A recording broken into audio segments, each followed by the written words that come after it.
Welcome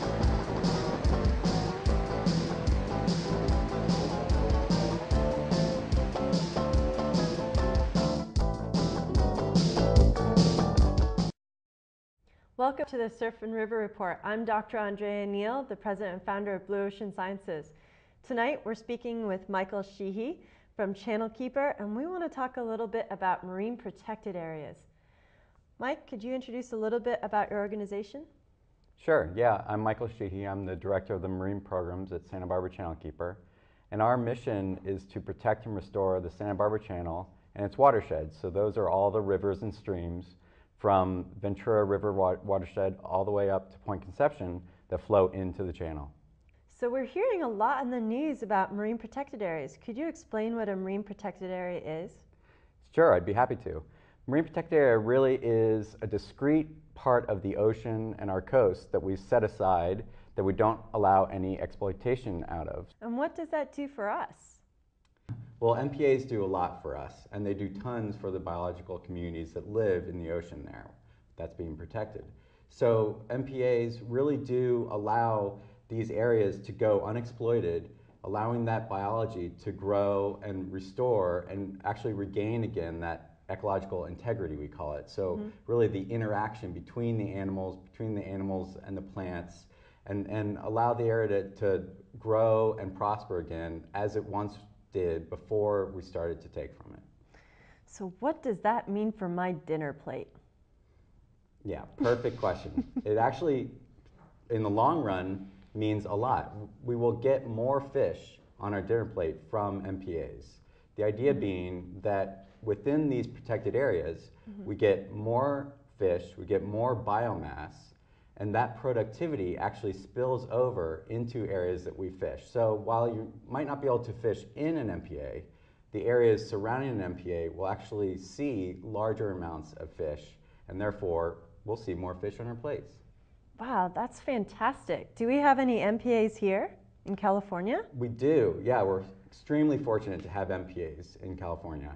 We have them on our coast, but the ones we have on our coast were set up for very different reasons than the ones that we have out at the Channel Islands. The ones at the Channel Islands were set up really with the idea of drawing on the concepts of allowing biology to restore itself.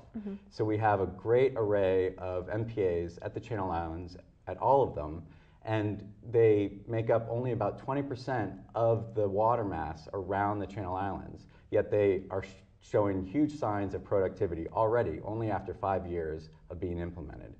So as a marine biologist, I see the definite worth of having these amazing protected areas, but I'm also a surfer, and I love enjoying the ocean. So what does this mean for my recreational activities?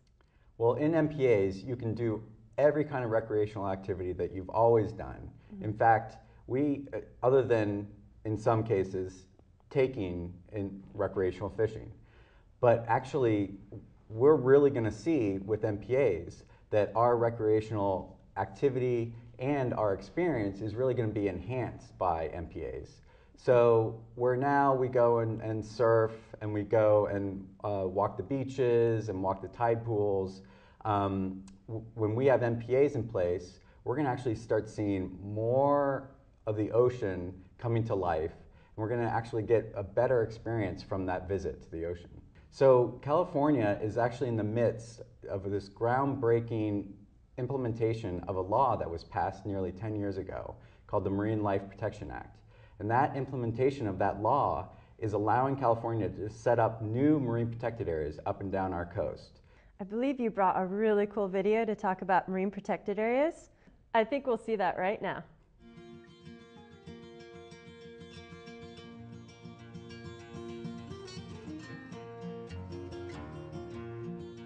I started my career in the ocean as a fisherman, working on the sport fishing boats in San Diego in the late 1950s.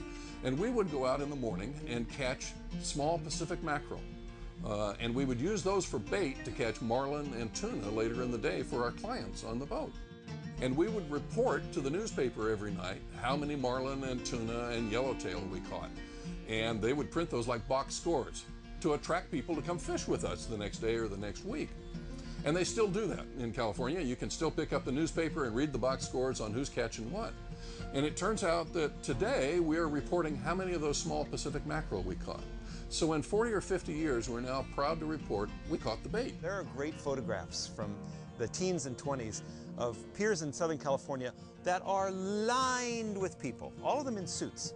Apparently that's the only way you could fish, was in a suit and a tie and a little hat. Fishing from their boats, plucking abalone off the bottom, you know, with a special tool that they made, catching tuna off the Newport Pier. Just things that you don't hear that sound amazing now, like how did that happen? When I was a young kid, I'd follow my father on 41st Street. We'd go out clamming here in Newport, and I'd drag the gunny sack full of clams back up across the beach to the car and sit home and watch him cut them open. You could go down in the rocks here and just pick abalone off each other's backs and swim out, catch a lobster. If you wanted to have a barbecue, somebody'd go out and poke a halibut and bring it in. It was really kind of a hunter-gatherer's paradise in a way.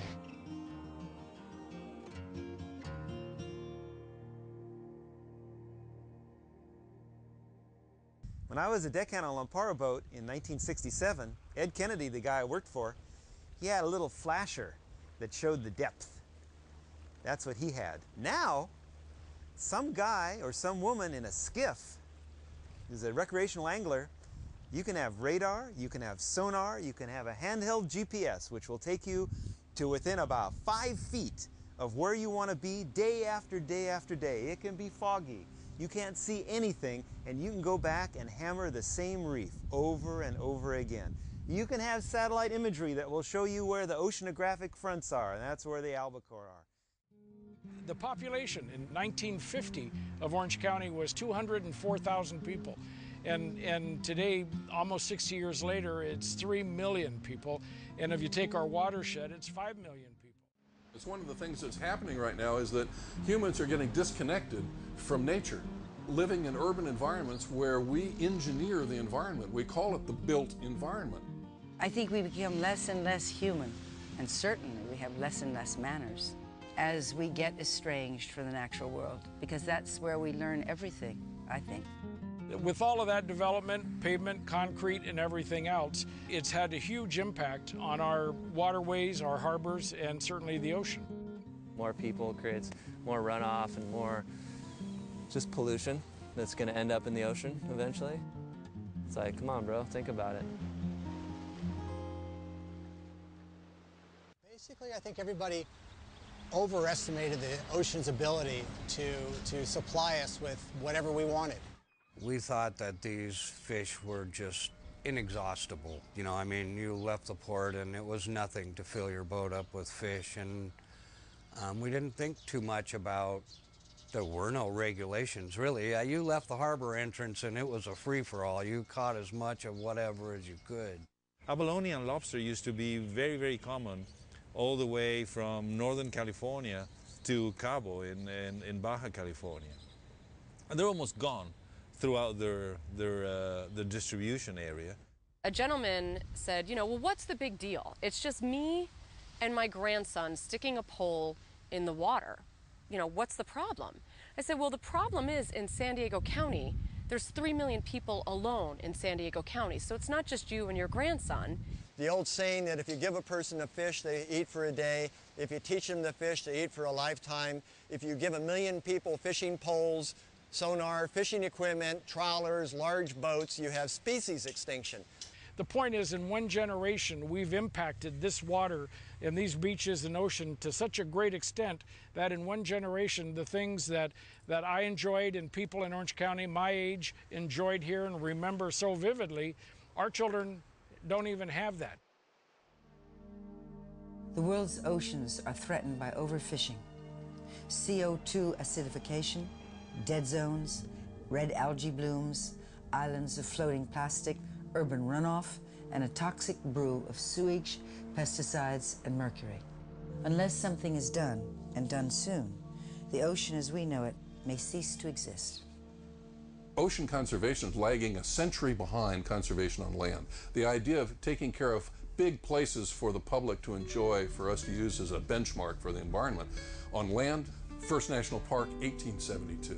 100 years later, we started in the ocean. If you went up to Big Bear, which is our local mountains here, and all the trees were laying down on the ground on their sides, you'd call the press immediately and say, what happened? Where did all the trees go? But here in Southern California, all of our kelp was disappearing for 30 years, and the majority of the population never even noticed because it's invisible.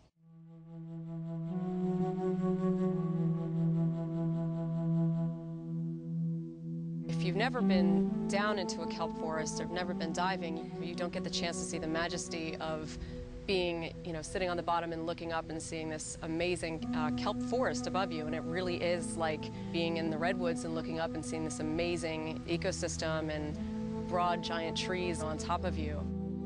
It's like flying through the cathedrals of Europe. The amber light shafts come down through the kelp forest and sparkle on the bottom. And to drift down through that, kind of flying in slow motion, is just an amazing experience. It's basically the bed and breakfast of our coastline. All the animals come through, they stop over for a night's rest, and there's always a 24-hour buffet available. Every fisherman knows that's where you go fishing when you want to catch fish, is in the kelp forest, because that's where everybody's at. That's where the party's happening.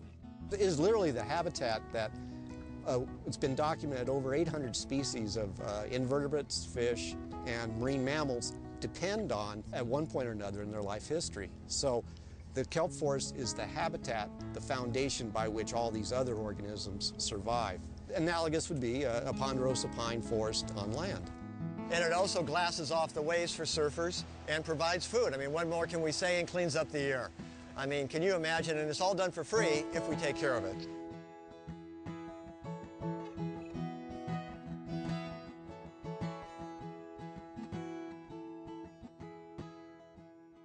In 1999, California passed the Marine Life Protection Act. Originally hailed as a landmark piece of legislation, it foundered under the weight of controversy and underfunding, only to be reborn almost a decade later.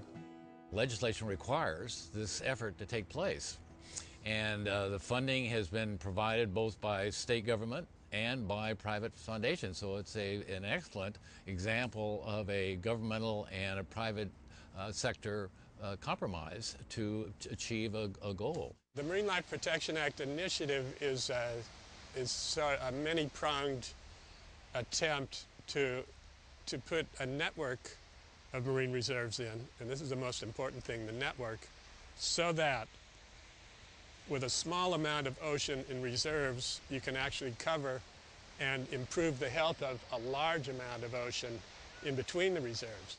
It has been shown over and over again that critically well-designed marine protected areas in places where fish species reproduce later generates an overflow of those species into the surrounding waters and contribute in an immense way to maintain the fisheries.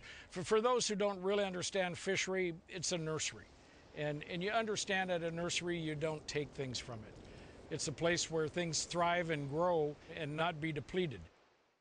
You have recreational anglers, you have commercial fishermen, you have spear fishermen, you have people who like to dive and just take pictures of fish or just stare at fish and who would like there to be a lot of fish. You have people in Fresno who don't even go near the ocean but who like the thought that there's fish out there. And I'm using fish in the largest sense of sea life. So you have all these competing groups, all of whom want a piece of the action and a say in what happens. And that's what this is about. What's best for the ocean? And how do you bring the people together in a way in which they can make the right decisions? And the way you do that is this very complicated process that's developed with good science information, good volunteers, good staffing. We ask them to talk with one another. We ask them to design a marine protected area that takes into account all their different viewpoints. It is moving. It may not be the direction that anybody wanted it to go, but it's moving, and now we can work together to adjust the course. The conversation continues into the future, well into the future, as we check in on our progress, and we adjust, and we change, and we modify, and we keep getting it better and better and better until maybe someday we really get it right. That was truly enlightening. I'm feeling energized to do some amazing work for our ocean. So when we talk about marine protected areas, are these a lot like our national park systems? They are very much like our national park systems. I'm glad you made that analogy, because way back when we set up the national parks, we really didn't understand maybe as a community of how important those will be from the intrinsic value that they'll offer us.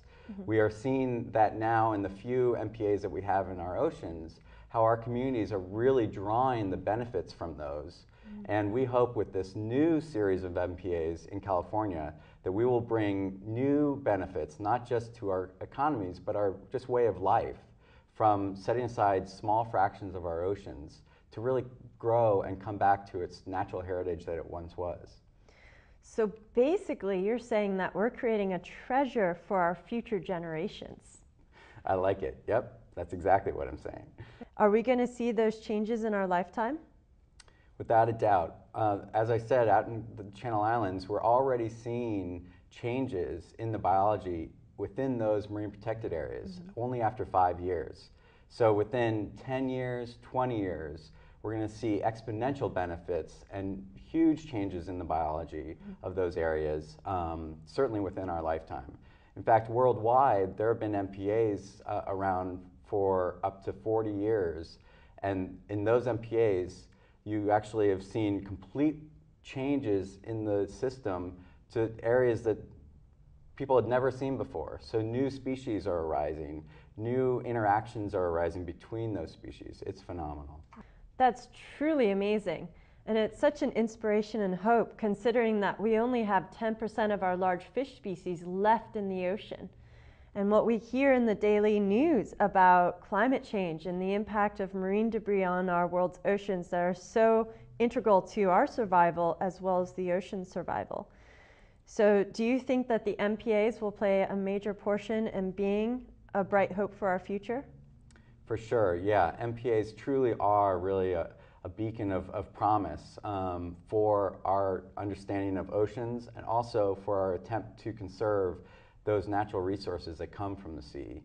So MPAs actually, while we do have other tools of management, this simple idea and concept of setting aside an area and allowing it to essentially grow upon itself is going to be a huge benefit, especially when we're faced with these global challenges. This idea of allowing our ocean system to have this resiliency against those changes is going to be extremely important. For those of you who are just joining us, we are here with Michael Sheehy from the Channel Keepers Association in Santa Barbara, and we are talking about marine protected areas. I'm Dr. Andrea Neal from Blue Ocean Sciences. We'll be right back. At Blue Ocean Sciences, we use an integrated collaborative approach that combines research, media, outreach to get a total overall accurate message to people, government, industry, and to our fellow researchers. For our upcoming expedition Cross the Atlantic in January 2011, Blue Ocean Sciences and Ocean Future Society have combined our approach with our web-assisted virtual education program called WAVES.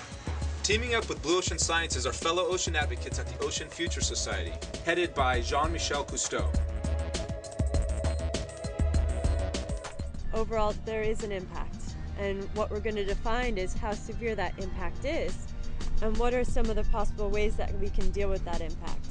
My biggest hope is that we succeed with outreach. People need to understand that their trash doesn't go away. It ends up somewhere, and usually ends up in the ocean. And the more that we use these products and the less that we dispose of them properly or recycle or reuse, the more that we're going to be impacting the environment as well as ourselves.